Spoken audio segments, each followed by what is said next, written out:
Alors la plage occupait toute cette place-là. La place fait 1 hectare.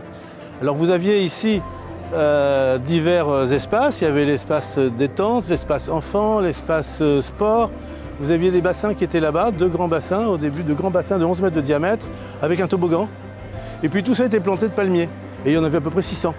Donc vous imaginez ce que ça donne. Puis on avait des cabines de plage, on avait les transats, tout était couvert de sable. Et vous aviez, les gens arrivaient, ils marchaient dans le sable, ils étaient pieds nus dans le sable tranquillement. Et puis ils venaient avec leur glacière, ils venaient avec... on voyait le matin les enfants qui arrivaient avec le seau de plage, la serviette sur le dos.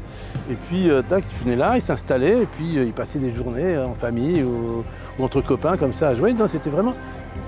on était vraiment une vraie station balnéaire.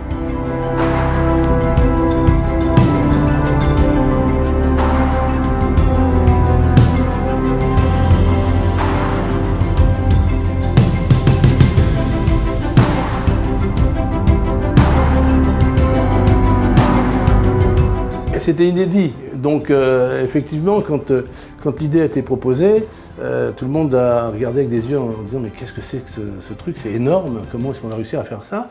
Mais le projet a pris parce que tout le monde a été enthousiasmé à l'idée de réaliser quelque chose qui ne s'était pas encore réalisé à Saint-Quentin.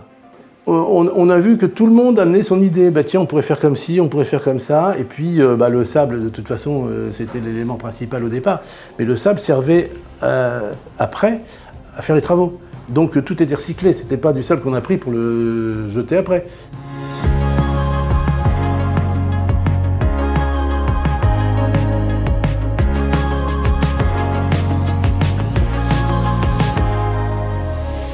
Je pense qu'on a à peu près 25-27 villes qui se sont inspirées, dont une n'est pas la moindre, Paris. Et c'était même dingue parce que tout le monde a dit mais c'est un projet fou faire une plage à Saint-Quentin, mais ça ne s'est encore jamais fait nulle part ailleurs. Et la première plage n'a duré que 15 jours. Et pendant ces 15 jours-là, il y a quand même eu 60 000 visiteurs. On a eu 60 000 personnes. Et puis après, la plage a duré plus longtemps et on est arrivé à avoir jusqu'à 420 ou 430 000 visiteurs sur la plage.